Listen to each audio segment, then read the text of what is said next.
الرجيم.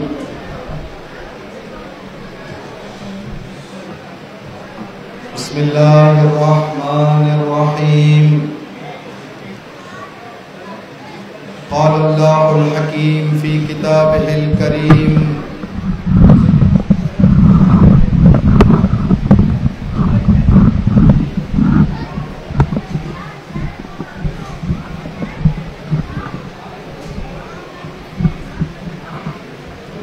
بسم الله الرحمن الرحيم.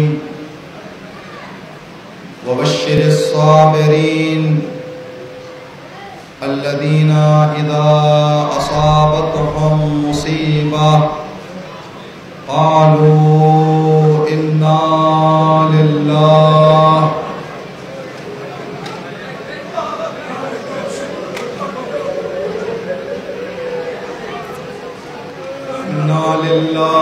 وإنا إليه راجعون.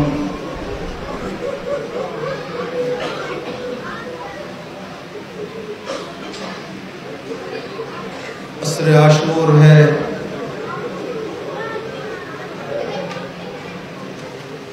حسین بے کس و تنہا ہے.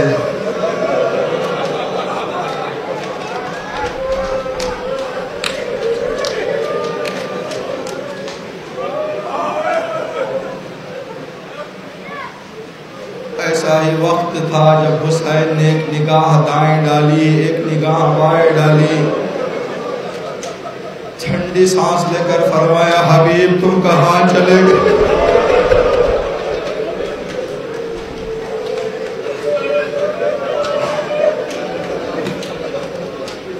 مسلم ابن اوسجا تم کہاں چلے گئے؟ زہیر جب اصحاب کی آواز، اصحاب سے کوئی جواب نہیں آیا تو فرات کا رخ کیا. ابا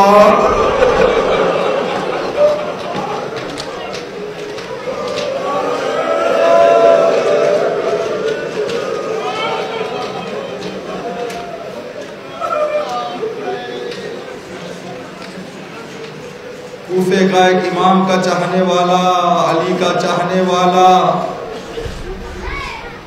رجب کے مہینے میں سفر پر نکلا تھا. سفر سے واپس آیا تو 10 محرم کی صبح تھی. کوفے میں سناٹا تھا، صرف بوڑھے نظر آ رہے تھے، بچے نظر آ رہے تھے. تعجب سے سوچنے لگا کہ آخر کوفے والے کہاں چلے گئے، کیوں کوئی نظر نہیں آتا. کسی سے سوال کیا کہ یہاں سے جوان کیوں نظر نہیں آتے، تو کہنے لگا کہ سب کربلا گئے ہیں. اس کے ذہن میں سوال آیا کربلا تو ایک جنگل ہے، کربلا میں کیا کام. سوچتا ہوا گھر کے دروازے کو پہنچا، دستک دیا تو بیٹی باہر سے اندر سے آواز دینے لگی: کون؟ کہا میں بابا ہوں، تیرا سفر سے لوٹا ہوں. دروازہ کھول کر باپ کا سامان لے لیا اور کہنے لگی: بابا جلد جائیں، دیر ہو جائے گی، کربلا جائیں. کہا بیٹی کیا حال ہے کربلا میں، کیا واقعہ ہے کربلا میں؟ کہا نہیں معلوم بابا، سب گئے ہیں، سب کہہ رہے ہیں جو بھی کربلا جائے گا وہ مالا مال ہو کے آئے گا، ہم پیچھے رہ جائیں گے، جلد کربلا جائیں. کہتا ہے کہ مجھے تعجب ہونے لگا، یہ کیا واقعہ پیش آ رہا ہے. میں نکلنا چاہ رہا تھا، میری بیٹی نے کہا کہ بابا مجھے ارمان ہے، میری خواہش ہے کربلا سے آتے ہوئے ایک انگوٹھی میرے لیے لے کے آنا. بابا کربلا میں حکومت کے خلاف ایک خارجی نکلا ہے جس کے قتل کے لیے حکومت پہنچی ہوئی ہے. علی کا چاہنے والا کہتا ہے میں تیزی سے اپنے گھوڑے کو دوڑاتے ہوئے، عصر کا وقت تھا جب کربلا پہنچا. میں نے دیکھا ایک ہلچل مچی ہوئی ہے، لوگ ادھر ادھر بھاگ رہے ہیں. جس سے میں جواب پوچھنا چاہتا ہوں کوئی جواب نہیں دیتا، کوئی میری بات نہیں سنتا، اتنا لوگ مصروف ہیں. جب کسی سے مجھے جواب نہیں ملا تو ایک بلندی تھی، ایک بلندی پر جا کر میں کھڑا ہو گیا کہ دیکھو کیا ہے. میری آنکھوں نے دیکھا لاکھوں کا لشکر ہے، غریب بیچ میں کھڑا ہو.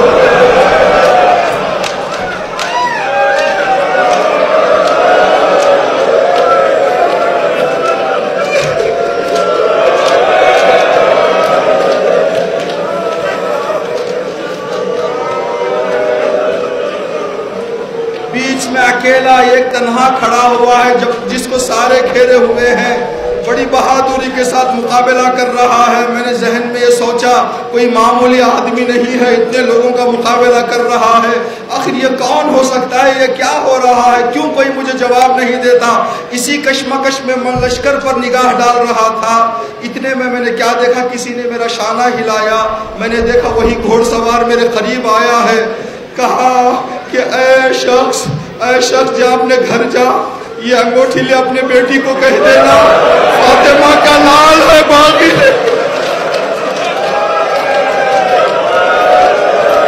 فاطمہ کا لال کربلا میں تنہا ہو گیا ہے۔ کہتا ہے میں سمجھ گیا، تھوڑی باتیں مجھے معلوم تھی کہ امام کربلا آ رہے ہیں، مولا حسین پر یہ وقت آ گیا ہے۔ مولا نے مجھے ہاتھ میں انگوٹھی دے دی، حالت دیکھ کر مولا کے مجھے غش آ گیا، میں بے ہوش زمین پر گر گیا، مجھے پتا نہیں چلا کہ کیا ہو رہا ہے۔ جب میں غش سے اٹھا، میں نے تلوار اٹھائی، کہا میرا مولا غریب ہو گیا، میں جاؤں گا میری مولا کی مدد کے لیے۔ جب میں اٹھا تو میں نے کیا دیکھا، نوکے نیزہ پر حسین۔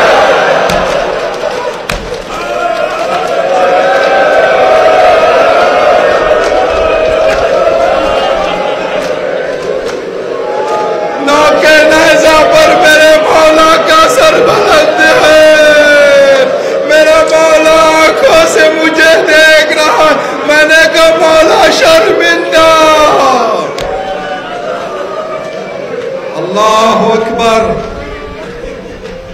یہی وہ وقت تھا جب حسین خیمے کے قریب پہنچے اور آواز دی، بہن زینب، بہن ام کلثوم، بیٹی سکینہ، آخری رخصت کرنا چاہتا ہوں، آخری ملاقات کے لیے آیا ہوں۔ ایک بی بی سے خدا حافظی کرنا شروع کیا امام نے۔ سب سے پہلے بی بی زینب کے قریب پہنچے، بہن وہ جو کرتا میں نے امانت مدینے میں دی تھی، وہ کرتا میرے حوالے کر دے۔ زینب کی آنکھوں سے آنسو جاری ہو گئے، بہن کیوں رو رہی ہو؟ میں نے صبر کہا، میں نے حوصلے کی تلقین تمہیں کر دی ہے۔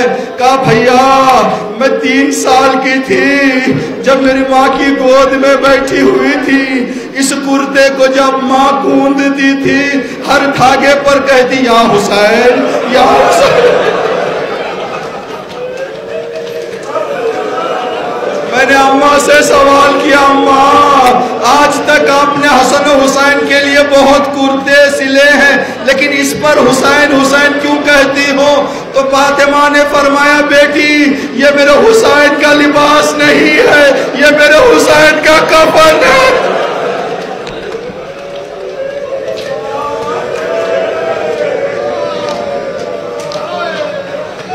زینب نے کرتا امام کے حوالے کیا، کما جائے کرتا میں دے رہی ہوں، لیکن ایک لمحے کے لیے میرے سامنے کھڑا ہو جا، اپنے سینے کو کھول دے۔ کہ زینب کیا کرنا چاہتی ہو؟ کہ اماں نے مجھ سے کہا تھا زینب جب حسین یہ کرتا مانگے تو حسین کی گردن کا بوسہ لے لینا۔ امام نے گردن کا بوسہ، زینب نے گردن کا بوسہ لیا، پھر آہستہ سے فرمایا زینب تھوڑا چادر ہٹا دے۔ ماں جائے کیا کرنا ہے؟ کہ بابا نے مجھ سے کہا تھا جب زینب گردن کا بوسہ لے، زینب کے بازوؤں کا بوسہ لے لینا، ان بازوؤں میں رسد بندھے گی۔ امام نے سکینہ سے کہا بیٹی آج رات تیرے لیے قیامت کی رات ہے۔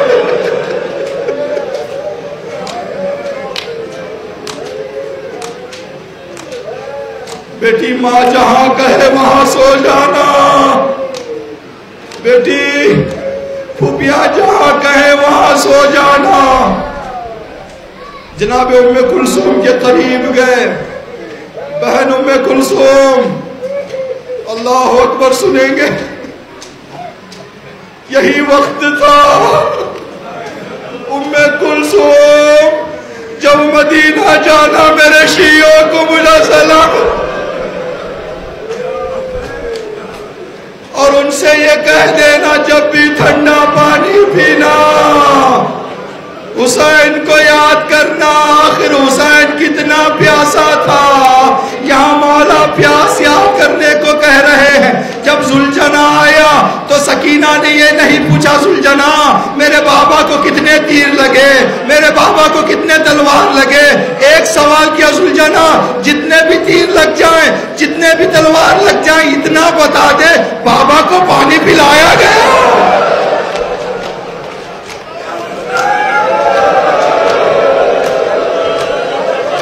آخر سکینہ بابا کی پیاس کو کیوں یاد کر رہی تھی؟ امام نے کیوں فرمایا مجھے پانی پیو تو یاد کرو؟ عزاداروں ہم نے دیکھا ہے, جانتے ہیں ہم سب انسان کے پیاسے ہونے کی چند وجہ ہیں, چند ایسی چیزیں ہیں جن کی وجہ سے انسان پیاسا ہو جاتا ہے. ایک آدمی بیٹھا ہوا ہو, کوئی آ کر کہہ دے تمہارا کڑیل جوان مر گیا. سب سے پہلے کیا کرتے ہیں اطراف رہنے والے پانی پلاتے ہیں, پانی پانی, اس لیے کہ مصیبت سن کر آدمی کی زبان سوکھ جاتی ہے. آدمی زیادہ دیر تک دھوپ میں کام کرے پیاسا ہو جاتا ہے. آج آپ نے فاقہ کھولا تو سب سے پہلے کیا مانگا آپ نے؟ پانی. پانی جبکہ نہ دھوپ کی شدت تھی. دو, آدمی کو غم کی خبر ملے پیاسا ہو جاتا ہے. دھوپ میں زیادہ کام کرے پیاسا ہو جاتا ہے. تین, جب بدن سے خون نکل جاتا ہے, جو لوگ خون کا عطیہ دینے کے لیے خون ڈونیٹ کرنے کے لیے جاتے ہیں جیسے ہی خون دے کر باہر آتے ہیں پہلے پانی پلایا جاتا ہے تاکہ زبان سوکھ جاتی ہے. خون نکل جائے تو پیاسا ہو جاتا ہے انسان. دھوپ میں زیادہ آنا جانا کرے تو پیاسا ہو جاتا ہے انسان. غم کی خبر سنے تو پیاسا ہو جاتا ہے انسان. کیوں سکینہ نے کہا کیا میرے بابا کو پانی دیا؟ حسین یہ 71 مصیبتیں سنا ہوا تھا. قاسم کی مصیبت, اکبر کی مصیبت اور نہ محمد کی. حسین کی زبان پیاسی تھی. جنازے لانے کے لیے خیموں سے مقتل میں, مقتل سے خیموں میں, خیموں سے مقتل میں, یہاں امام پیاسے ہو گئے تھے. لکھا ہے حسین کے بدن پر 1950 زخم تھے. کتنا خون نکلا ہوگا. ارے میرا مولا کتنا پیاسا تھا. سکینہ نے کہا کیا میرے بابا کو پانی پلا؟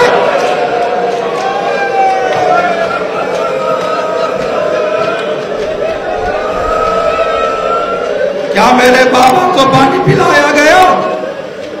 اللہ اکبر. حسین ہے, کریم ہے. سارے بیویوں سے خدا حافظی کرنے کے بعد حسین نے آہستہ سے آواز دی اما فضا, اما فضا میں آپ سے خدا حافظ ہونا چاہتا ہوں. جناب فضا کے خیمے میں گئے. امام نے کیا دیکھا کہ ساری بیویاں اپنی چادروں کو کمر سے باندھی ہوئی ہیں, اپنے سروں کو مضبوطی سے باندھی ہوئی ہیں, ہاتھ میں آدھی آدھی لکڑی لیے کھڑے ہوئے ہیں. حسین نے اس منظر کو دیکھا, کہا یہ کیا واقعہ ہے؟ کہا عباس کے جانے کے بعد ہمیں چادروں کی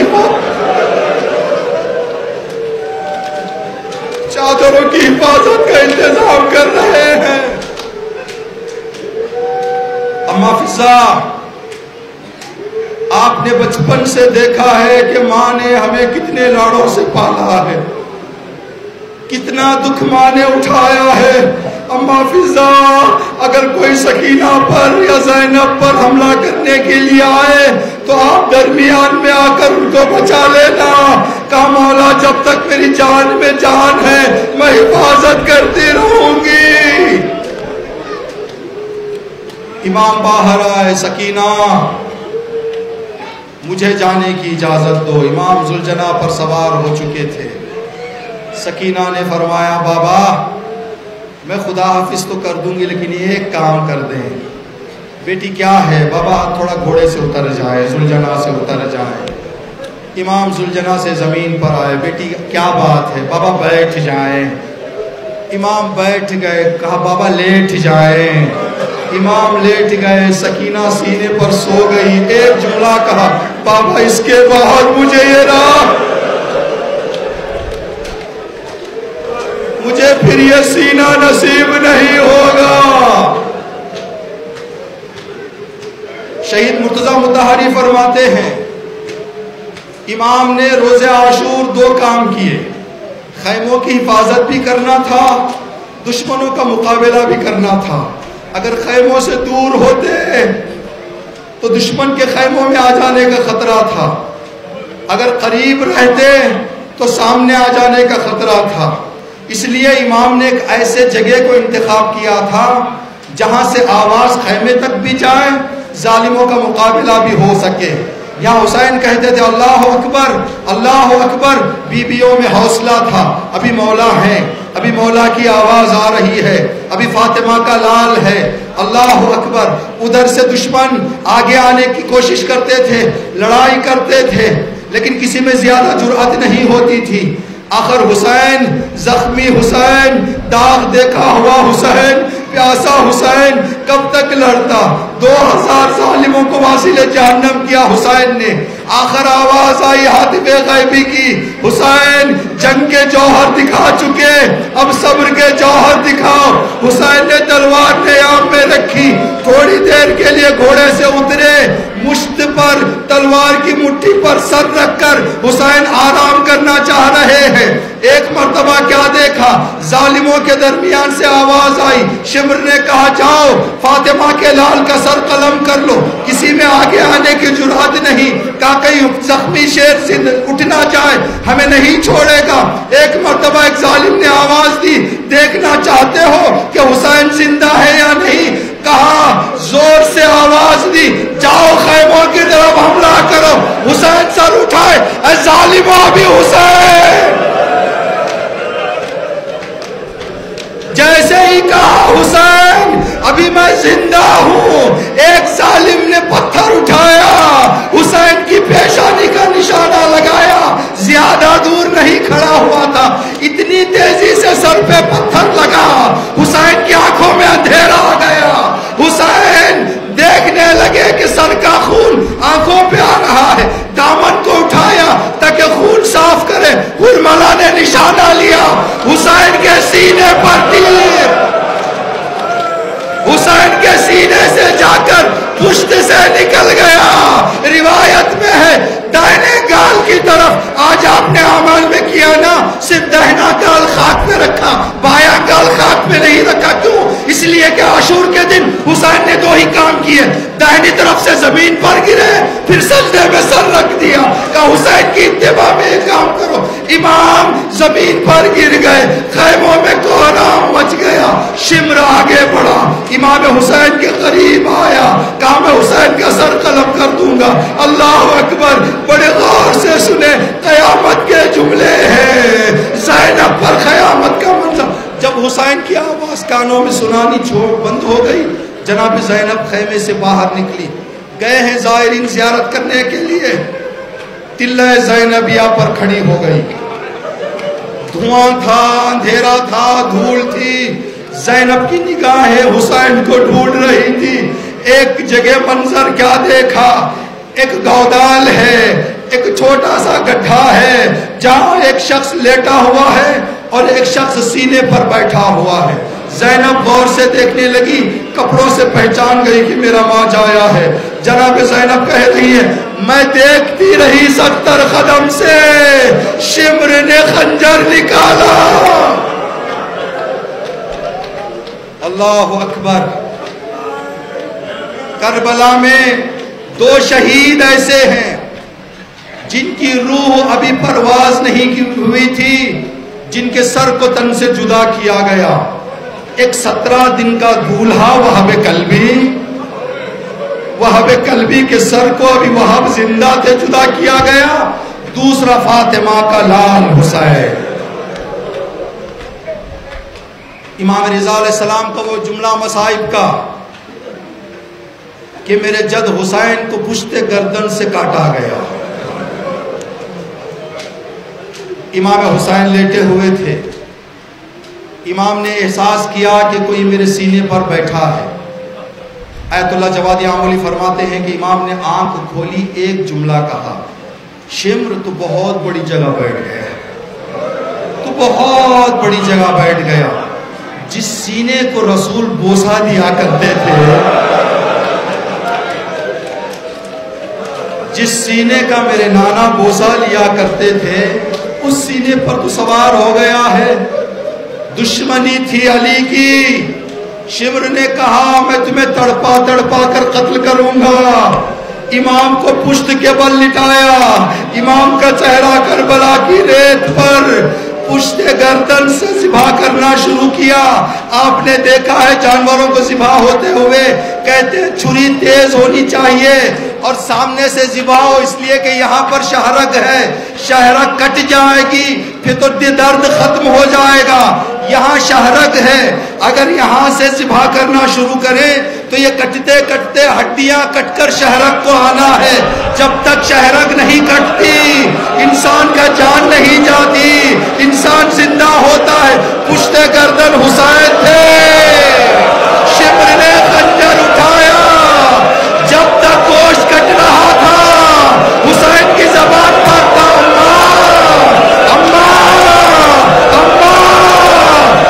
ہڈیوں تک شمر پہنچا. دیکھا خنجر سے ہڈیاں نہیں کٹتی, اٹھایا ضرب مارنے لگا. حسین کا جملہ بدل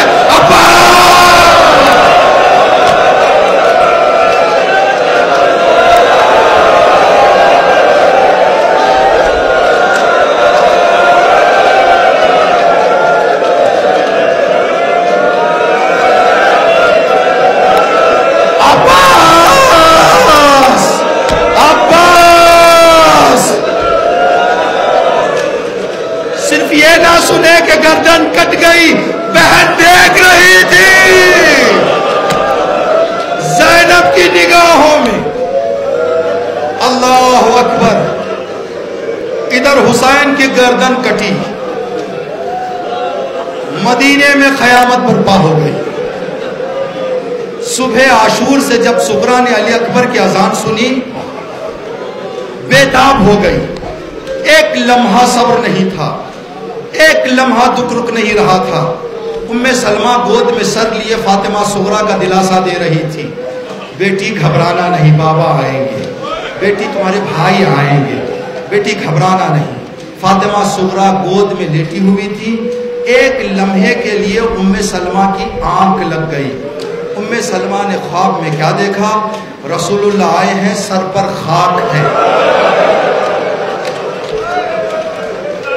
ام سلمہ نے دیکھا یا رسول اللہ سر پر خاک کیا ہے. ام سلمہ سے ایک جملہ رسول نے فرمایا, ام سلمہ تم یہاں سو رہی ہو, فاطمہ کی کھیتی اجڑ گئی, فاطمہ کا لال ذبح ہو گیا. ام سلمہ اٹھی, وہ خاک جو رسول نے دی تھی اس خاک کو اٹھایا, کیا دیکھا خاک نہیں ہے, تازہ خون نکل رہا ہے. ام سلمہ آئی, فاطمہ صغرا کو گلے سے لگایا, صغرا تو یتیم ہو گئی, تیرے بابا کا سایہ اٹھ گیا.